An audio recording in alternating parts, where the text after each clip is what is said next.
ఓం శ్రీ గణేశ శారద మాతృశ్రీ గురుభ్యో నమ. ఆదిత్యాయ చ సోమాయ మంగళాయ బుధాయ చ గురుశుక్ర శనిభ్యశ్చ రాహవే కేతువే నమ. మిత్రులారా, ఈరోజు మనం కన్యారాశి వారి మార్చి 2026 మాస ఫలాల గురించి తెలుసుకోబోతున్నాము.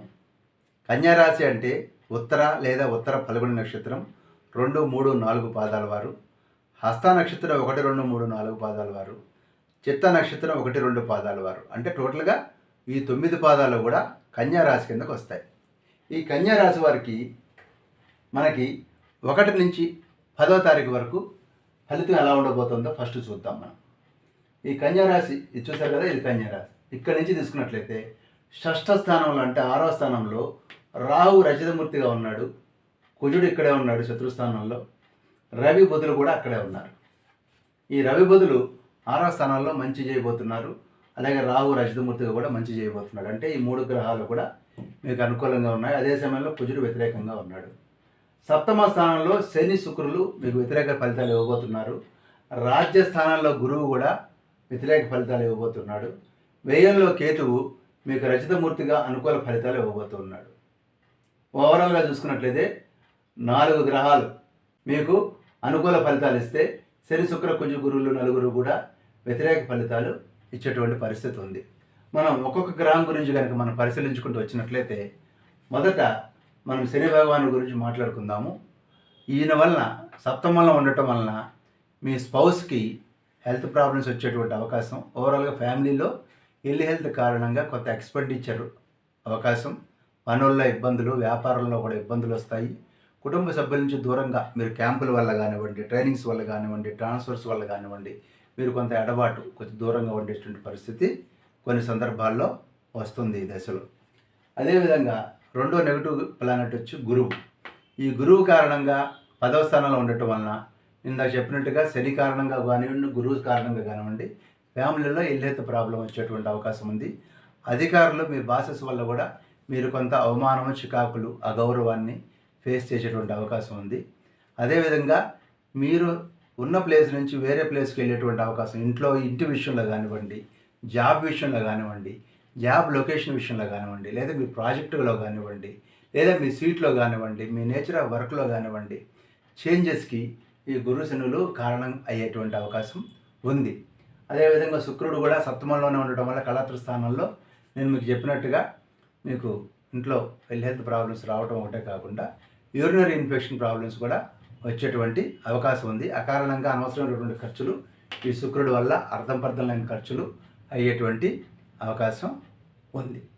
అయితే ఏంటంటే నెగిటివ్సే చెప్తున్నారు, అన్ని పాజిటివ్స్ ఏం లేవంటే ఇవన్నీ పాజిటివ్స్ చెప్తాను. రాహు మీకు 6th ప్లేస్లో ఉండటం వల్ల శుభము, సుఖము, ద్రవ్యలాభము, అదేవిధంగా భూలాభము, కుటుంబ సౌఖ్యము, కాంపిటేటివ్ ఎగ్జామ్స్లో విజయము. 6th హౌస్లో ఉన్నటువంటి రాహు మీకు కాంపిటేటివ్ ఎగ్జామ్స్లో విజయం సాధించేస్తాడు.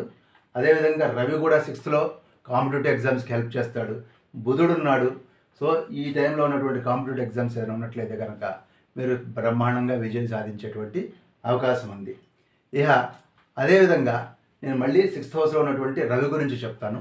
ఈ రవి వల్ల కూడా ధనధాన్య వస్త్రలాభాలు, సర్వత్రా జయము, ఇందా చెప్పినట్టుగా కాంపిటేటివ్ ఎగ్జామ్స్లో విజయము, శత్రువుల మీద జయము, దుఃఖాల నుంచి ఉపశమనము, కుటుంబ సౌఖ్యము, అలాగే బంధువుల యందు ప్రేమపూర్వకంగా, ప్రయత్నపూర్వకంగా అనేక పనులు చక్కగా పూర్తి చేస్తారు.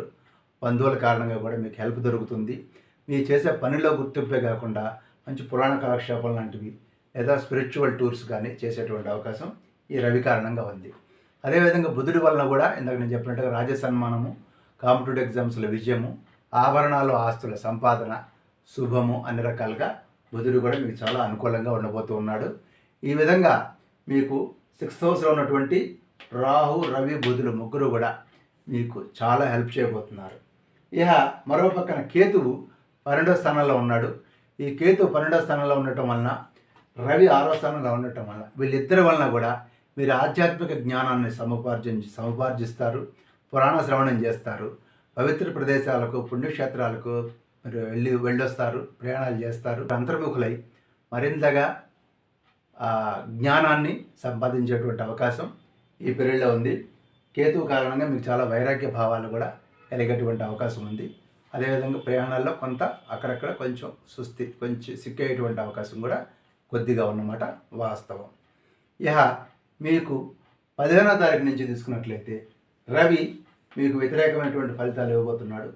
సో రవి వలన మీకు కొంత అనారోగ్యం కానివ్వండి, డైజెస్టివ్ ప్రాబ్లమ్స్, అలాగే తిప్పట, ప్రయాణాల్లో అంత కన్వీనియంట్గా ఉండకపోవటం, మీ స్థలాలు పొలాలు ఇంటి దగ్గర సరిహద్దు తగాదాలు ఇలాంటివి వచ్చేటువంటి అవకాశం, అలాగే స్పోజ్ తోటి చిన్న చిన్న మిస్అండర్స్టాండింగ్స్ వచ్చేటువంటి అవకాశం కూడాను మీకు ఈ యొక్క ఈ యొక్క రవి 15వ తారీఖు నుంచి మీకు ఉంది.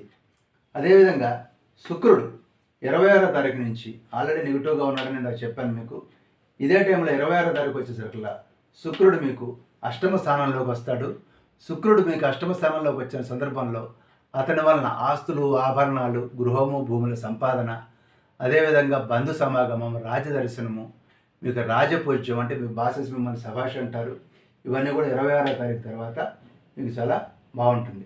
ఎస్పెషల్లీ 15 నుంచి 25 వరకు కూడా కొంత జాగ్రత్తగా ఉండాల్సినటువంటి అవసరం ఎక్కువగా ఉంది. 15 నుండి 25 మీరు కొంచెం జాగ్రత్తగా ఉండటం మంచిది. ఆ ముందు ఆ తర్వాత మీకు అనుకూల ఫలితాలు ఉన్నాయి. ఓవరాల్గా తీసుకున్నట్లయితే మీకు 70% మీకు అనుకూలమైనటువంటి ఫలితాలు ఈ మాసంలో ఉండేటువంటి అవకాశం ఉంది. అదేవిధంగా నేను చెప్పినట్టుగా సుబ్రహ్మణ్యేశ్వర స్వామికి, శివుడికి, అదేవిధంగా దుర్గా అమ్మవారికి మీరు కనుక, అదేవిధంగా దత్తాత్రేయ స్వామికి మీరు కనుక ప్రార్థన చేసుకుంటూ ఉన్నట్లయితే మీకు మంచి జరిగేటువంటి అవకాశం ఉంది. అలాగే మార్నింగ్ వాక్ చేయండి ప్రతిరోజు కూడాను. శనిని సంతృప్తిపరిచేందుకు గాను మీరు రెగ్యులర్గా వాకింగ్ చేయండి. అది మీ హెల్త్కి మంచిది.